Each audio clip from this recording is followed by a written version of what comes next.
Isang magandang araw ng bakbakan mga kaibigan. Welcome sa Boxer Shorts. Ako si Atty. Ed Tolentino, kasama ninyo sa inyong corner pagdating sa usapang boxing. Dito sa Boxer Shorts, we do not monetize. Handog sa inyo, diretsong opinion, walang halong sarswela. At para sa ating episode ngayon, pag-usapan natin ang isang malaking laban na mangyayari sa welterweight division ngayong araw, Manila time, dyan sa Atlantic City, New Jersey. Maghaharap in a unification showdown ang WBA welterweight champion na si Imantas Stanionis ng bansang Lithuania at ang IBF welterweight champion si Jeroen Boots Ennis ng bansang Estados Unidos.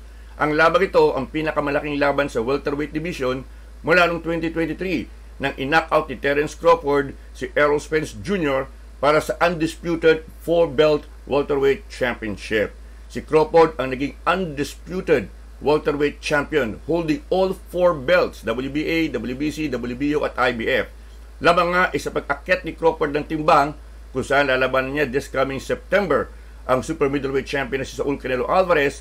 Focus na ng attention ngayon ang laban ni Stanionis at ni Ennis. Hopefully this fight will determine the next superstar sa welterweight division, the successor of Terence Crawford. Magandang laban na ating inaasahan mga kaibigan, kaya naman bibigyan namin kayo ng isang paspasang preview ng nasabing laban. Ennis versus Stanionis. Sino mapapanis? Pag-usapan natin dito lamang sa Boxer Shorts. At nagbabalik ang Boxer Shorts mga kaibigan. Pasensya na for the late upload. Munti ko na makakalimutan ang labang ito. Pag-usapan po natin ang malaking bakbakan sa welterweight division today, Manila time, sa pagitan ni WBA champion Imantas Stanionis at IBF champion naman Jeroen Boots Ennis. This fight will attempt to unify the WBA and IBF welterweight titles. Reminder lang, ito po ay pre-fight analysis. Analysis, hindi pre-fight prediction. Sapagkat yung prediction, huwag na tayo mag-analyze. Magkanya-kanyang hula na lang tayo kung sino mananalo. Ang inyo pong i-focus ng atensyon ay ang ating pag-breakdown ng kalakasan at kahinaan ng dalawang boksingero. Plus our discussion on the intangibles, yung mga bagay na maaaring hindi nyo nakikita pero maaaring magdikta sa resulta ng laban tulad ng edad, inactivity, or injuries. Now, based on the analysis, then doon kayo mag-predict. Doon tayo mag-predict sa tingin natin kung sino maaaring manalo. Now, that said mga kaibigan, marami nakakaamoy ng isang potential Fight of the Year candidate sa pagitan ni Ennis at ni Stanionis. Maganda ang record ng dalawang boksingero, maganda ang kanilang estilo na dadalhin sa ibabaw ng boxing ring. Ang WBA champion na si Stanionis, walang talo, 15 wins, no defeat, 9 by knockout.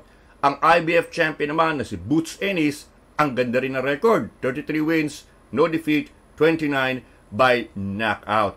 Kapwa hungry for recognition ang dalawang boksingero. Paano ba naman? They became world champions because they were promoted to world champions. Pinromote lang sila. Hindi naman nila talaga tinalo ang isang reigning or incumbent champion. Ito kasi si Terence Crawford mga kaibigan, after becoming the undisputed champion, decided to abandon the welterweight division para ipursu ang isang laban kay Canelo Alvarez. So na-promote lamang ang dalawang boksingero sa pag-alis ni Terence Crawford. Now, sino ang paborito sa labang ito mga kaibigan?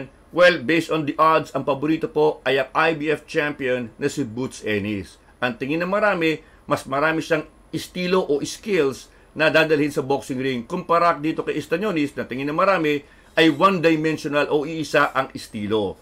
Now, pag tininin nyo ang IBF champion na si Boots Ennis, impressive talaga, ano? Impressive, ang ganda ng jab, ang tulis, mapa-left jab o mapa-right jab. Bakit pwedeng mag-left o right jab? Because he can switch stances mga kaibigan. Pwede siyang lumaban na kaliwete o southpaw, pwede rin namang orthodox o di traditional stance. Ganyan po ka-impressive yung Boots Ennis. Maganda ang kanyang lateral movement, maganda ang kanyang mga right straight, left hook, maganda, uppercut, maganda, maganda ang galaw sa ibabaw ng boxing ring. Pero meron din po mga nakapansin ng kanyang mga problema sa boxing ring. Number one, salat sa quality opposition itong si Boots Ennis. Wala pa siya nakakalaban ng matino mga kaibigan. Tingin na marami, he needs the big fight that will really test him. Pag siya nasaktan, how will he react? Hindi pa natin nakikita. Pangalawa, may mga defensive lapses siya. Yung kanyang huling laban kontra kay Karen last November, nakita natin, tinatamaan siya, mga left hook ni Karen specifically. Merong tendency itong si Ennis na manggigil. Sabi ko nga, boxer puncher eh. Boxer muna bago big puncher. Pero minsan nagmamadali siya maka-knockout at dahil dito, nakakalimutan niya to be more patient. Magboxing muna bago i-knockout ang kalaban. Nanggigigil itong si Ennis. At sabi ko nga, may mga defensive lapses. Medyo meron siyang tendency na ibaba ang kanyang braso. He tends to drop his guard too low, exposing himself to possible counter shots. When he throws that right jab, mga kaibigan, hindi niya agad ibinabalik sa depensa. Sa halip ay kanyang ibinababa. So, very open siya to counter shots. Yan po ang ilang mga lapses ni Boots Ennis. And of course, the consistent rumor na hirap na siya sa 147 pounds. Napilit lamang niyang inaabot ang timbang na ito, hoping na makakuha siya ng laban kay Crawford. Now, let's go to the other side of the fence. Ang WBA champion na si Stanionis.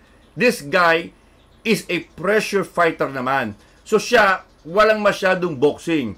He comes in with a high guard defense, pasok ng pasok yan. Pipilitin niyang ipiting ka sa lubid at doon kanya bubombahin. Maganda po ang mga body punches nitong si Stanionis.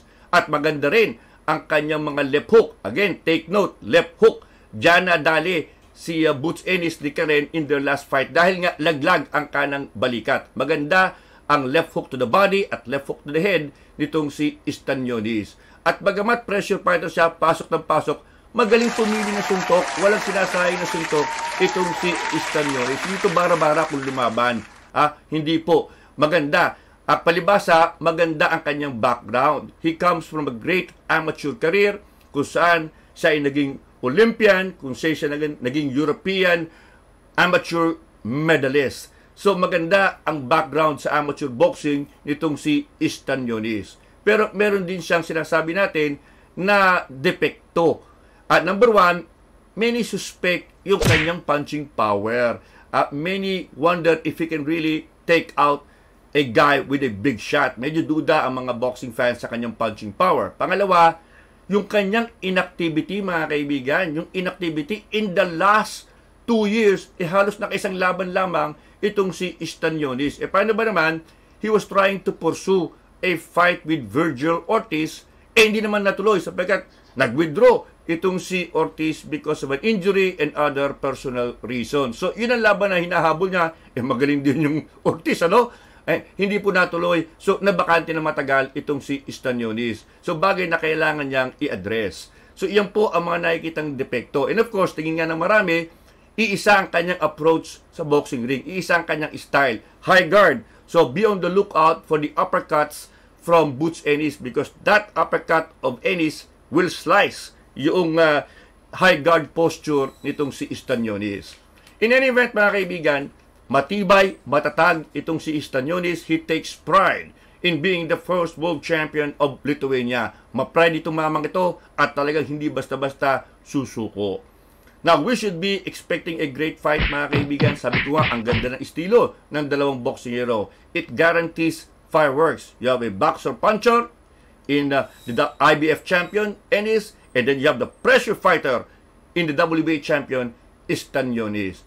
At tingin ng marami, ang mananalo sa labang ito ay si Boots Ennis, either by decision or late round knockout. Pero buhay na underdog itong si Stanionis. Buhay, mga kaibigan. He can pull off the upset. The thing is, both boxers are untested. At yung kalidad ng kanilang oposisyon, medyo salat pa. This fight, mga kaibigan, in Stanionis, he is facing his best opponent in Boots Ennis. At ganun din dito kay Boots Ennis. In Stanionis, he is also facing the best opponent he has ever faced. So, big test ang labang ito, mga kaibigan, sapagkat ito ang unang pagkakataon na talagang matetest ang dalawang boksingero against each other. So, we expect a great fight, mga kaibigan. Sit back and enjoy this welterweight war. Maraming salamat po sa inyong patuloy na pagsubaybay dito sa ating programa. That wraps up our analysis of the big fight taking place, going down today, Manila time. Salamat po sa pag-remind sa akin sa labang ito sapagkat munti ko nang makalimutan. Sit back, enjoy the fights. Ako po si Atty. Ed Tolentino, muli nagpapaalala, walang personalan, buntalan lang.